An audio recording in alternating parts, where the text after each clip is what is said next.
ঢাকা চট্টগ্রাম মহাসড়কের কাঁচপুর থেকে ২১ কিলোমিটার এলাকার বিভিন্ন পয়েন্টে ঈদ যাত্রায় যানজটের আশঙ্কা করছেন চালক ও যাত্রীরা। তারা বলছেন, যেখানে সেখানে গাড়ি পার্কিং, সড়কে অবৈধ স্থাপনার কারণে এখনই যানজট থাকছে।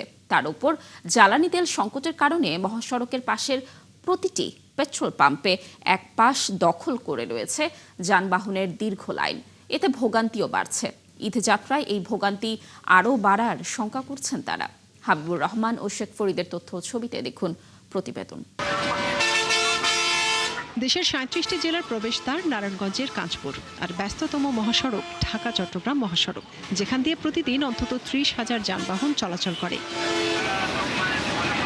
এই মহাসড়কের নারায়ণগঞ্জ অংশের বিভিন্ন পয়েন্ট ঘুরে দেখা গেছে এবার সাইনবোর্ড থেকে সোনারগাঁওয়ের মেঘনা টোল প্লাজা পর্যন্ত মোট ২১ কিলোমিটার অংশে যানজটের সংখ্যা রয়েছে, যার মূল কারণ সড়কের মাঝখানে যেখানে সেখানে গাড়ি পার্কিং, যাত্রী ওঠানামা করানো এবং ধীর গতির লেনে অবৈধ স্থাপনা। ভাঙ্গা আবার কাজ ধরেছে ঈদের সময়, মানে যে যানজট এই কারণে আরো যাওয়াটা পসিবল হচ্ছে না। আমরা যে সময়টা নিয়ে বাড়ি যাওয়ার চিন্তা ভাবনা করি, মাঝে মধ্যে হচ্ছে আমরা ওই সময়টার ভিতরে বাড়ি যেতে পারি না এবং ঈদের দিন ঠিকমতো বাড়ি যেতে পারি না রাস্তাঘাটের অবস্থার জন্য।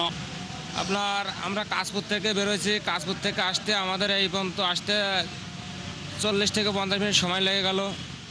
যানজটটা খুবই, গাড়িগুলো চলে যাওয়ার কারণে গাড়িগুলো জমাট হয়ে যায়, জমাট হওয়ার কারণে গাড়িগুলো চলাচল একটু ধীর গতির হওয়ার কারণে যানজট সৃষ্টি হয়।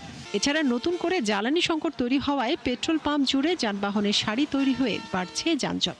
পাশাপাশি প্রতি রাতে মাথওয়াইল অংশে চেকপোস্ট বসিয়ে গাড়ি তল্লাশির কারণেও যানজট থাকছে, যা ঈদ যাত্রায় ভোগান্তির কারণ হতে পারে বলছেন চালক ও যাত্রীরা। বেশি অংশ পাম্পের লিগা, তেল পাম্পে তেল পাইতেছে না, তেলের সিরিয়ালের কারণে যানজট। আমরা তো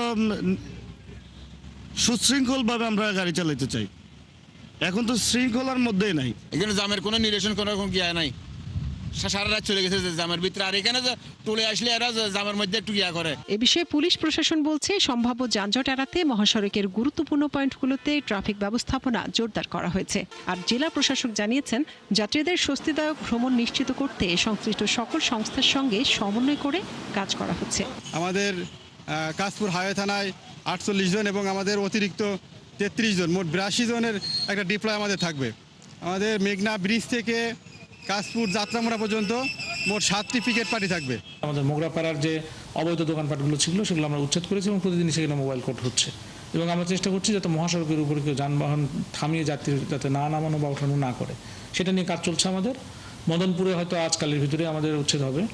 একই সাথে আমাদের ভুলতা এবং ওই তারাবো যে অঞ্চলগুলো আছে সেগুলোতে উচ্ছেদ হবে।